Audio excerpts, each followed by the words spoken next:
दोस्तों, क्या आप कभी किसी से मिले और सोचा ये शख्स असल में क्या सोच रहा है?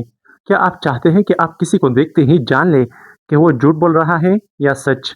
क्या आप लोगों के चेहरे, आंखें और जिस्मानी हरकत पढ़कर उनके दिल की बात जान सकते हैं? तो आइए, आज की वीडियो में हम एक ऐसी किताब का खुलासा पेश कर रहे हैं जो आपकी ज़िंदगी बदल सकती है।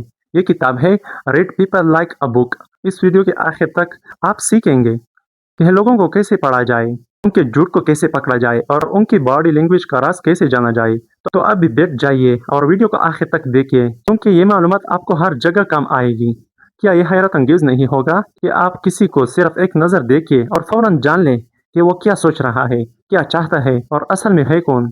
समाजी रवाबित के माहिर पेट्रिक किंग अपनी किताब read people like a book में बताते हैं कि अगरचे ज़हन पढ़ना मुमकिन नहीं, लेकिन आप लोगों की गुफ्तगू, रवैये और जिस्मानी ज़ुबान सीखकर इसके करीब ज़रूर पहुंच सकते हैं। इस वीडियो में हम 4 हिस्सों में बात करेंगे। पहला हिस्सा, लोगों को समझने में आने वाली रुकावटें। दूसरा हिस्सा, इंसानी रवैये के पीछे क्या महरक़ात होते हैं। तीसरा हिस्सा, बगैर अल्फाज के इशारे यानी बॉडी लैंग्वेज कैसे पढ़े। चौथा हिस्सा, झूठ कैसे पकड़े।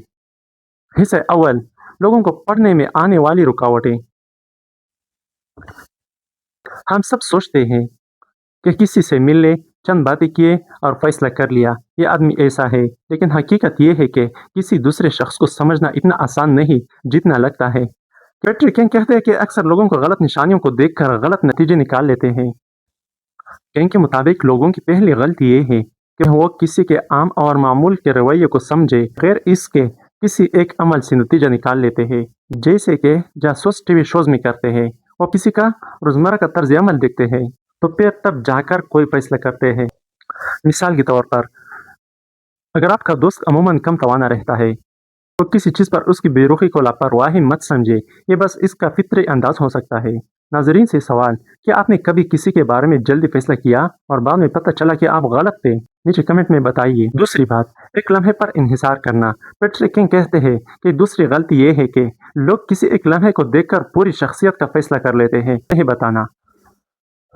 तीसरी बात, हालात को नज़रअंदाज करना। तीसरी रुकावट ये है कि हम ये नहीं सोचते कि माहौल और हालात भी किसी के रवैये पर असर डालते हैं। मिसाल के तौर पर, अगर कोई बड़ी दुकान में ऊंची आवाज़ में बात कर रहा है तो आप सोच सकते हैं ये नाराज़ है, लेकिन शायद वो बस शोर में सुनाया जाना चाहता है। इसके अलावा याद रखिए, आप खुद भी दूसरे के रवैये को मुतासिर कर सकते हैं। मसलन, अगर आप किसी का इंटरव्यू ले रहे हैं तो आपका इख्तियार वाला किरदार उसे ज़रूरत से ज़्यादा घबराहट में डाल सकता है। रुकावट नंबर 4, अपने तासुबात सबसे मुश्किल रुकावट है। खुद अपने तासुबात याद दिलाते हैं कि अगर आप ज़ाती तौर पर शकी हैं तो आप हर जगह धोखा देखेंगे। जैसे कि अगर कोई आंक नहीं मिलाता तो आप सोचेंगे ये कुछ छुपा रहा है, हालांकि वो बस शर्मीला हो सकता है। हिस्सा 2, इंसानी रवैये के पीछे क्या होता है। ये वो सवाल है जो सदियों से माहिरीन नफ्सियात और फलसफियों को सोचने पर मजबूर करता आया है। लोग जो करते हैं वो क्यों करते हैं। पीटर किंग कहते हैं कि किसी के रवैये को समझने के लिए आपको 2 अहम पहलुओं पर गौर करना होगा। नंबर 1, उनकी मोटिवेशंस। नंबर 2, उनकी पर्सनालिटी।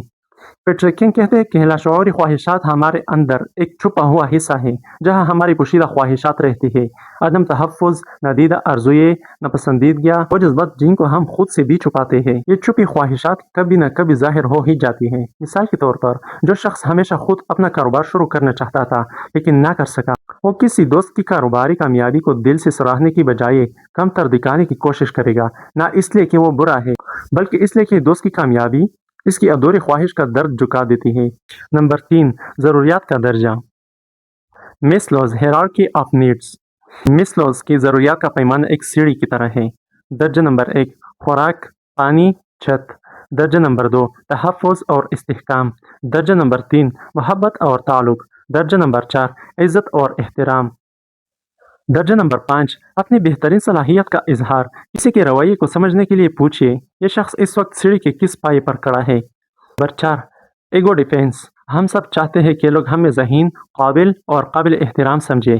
जब इस तस्वीर को ख़तरा हो तो लोग दिफाई हो जाते हैं, इल्ज़ाम दूसरों पर लगाते हैं या अपनी गलती छुपाते हैं। मसलन, एक मुलाजिम जो खुद को बेहतरीन समझता है गलती करने पर हालात को कसूरवार ठहराएगा क्योंकि अपनी गलती मानना उसकी अना को तकलीफ देती है। नंबर 5, शख्सियत। کینگ کہتے ہیں کہ شخصیت وہ مستقبل پیٹرن ہے جو بتاتا ہے کہ کوئی عام طور پر کیسے سوچتا اور محسوس کرتا ہے۔ اگر آپ کا دوست ہمیشہ دباؤ میں پرسکون رہتا ہے، یہ اس کی شخصیت ہے۔ اگر آپ کا ساتھی آخر وقت پر کام کرتا ہے، یہ بھی اس کی شخصیت کا پیٹرن ہے۔ یہ اتفاق نہیں، یہ وہ ہے۔ حصہ سوم بغیر الفاظ کے پیغام کیسے پڑھے؟ لوگ ہمیشہ خود کو ظاہر کرتے ہیں، چاہے وہ بولے یا نہ بولے۔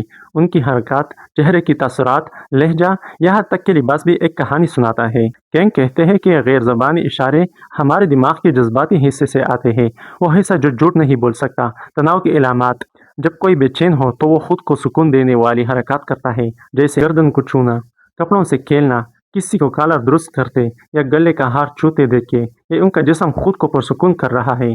چہرے کے خفیہ اشارے، جسے ہم مائکرو ایکسپریشن کہتے ہیں، یہ چہرے کی وہ لمحاتی حرکات ہے جو اتنی تیز ہوتی ہے کہ اکثر نظر نہیں آتی۔ کوئی کہے میں ٹھیک ہوں، لیکن آنکھوں کے گرد ایک لمحاتی کساؤں اصل حال بتا دے۔ یہ ہے مائکرو ایکسپریشن۔ نقل کرنا، جسے ہم میررنگ کہتے ہیں۔ کیا آپ نے کبھی غور کیا کہ گہری بات چیت میں لوگ آپ کی حرکات کی نقل کرنے لگتے ہیں؟ یہ میررنگ ہے، اور یہ اس بات کی نشانی ہے کہ وہ آپ سے جڑا ہوا محسوس کر رہا ہے۔ اگر کوئی نقل نہ کرے تو اس سے فاصلے یا بے چینی کی علامت سمجھے۔ دوسری بات یہ ہے کہ ضرورت سے زیادہ وضاحت سچ بولنے والے آرام سے کہتے ہیں، مجھے یاد نہیں یا مجھے نہیں معلوم۔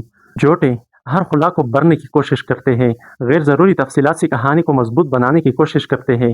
یاد رکھیے، پرسکون اور غور سے دیکھنے والی نظر سب سے بڑا ہتھیار ہے۔ انہیں بولنے دیں، سچ خود سامنے آئے گا۔ دوستو، آج ہم نے پیٹر کینگ کی کتاب ریڈ پیپل لائک اے بک سے یہ حیرت انگیز سبق سیکھے۔ لوگوں کو سمجھنے میں آنے والی رکاوٹوں سے کیسے بچیں؟ انسانی رویے کے پیچھے کیا محرکات کام کرتے ہیں؟ باڈی لینگویج اور خاموش اشاروں کو کیسے پڑھیں؟ جھوٹ کو کیسے پہچانیں؟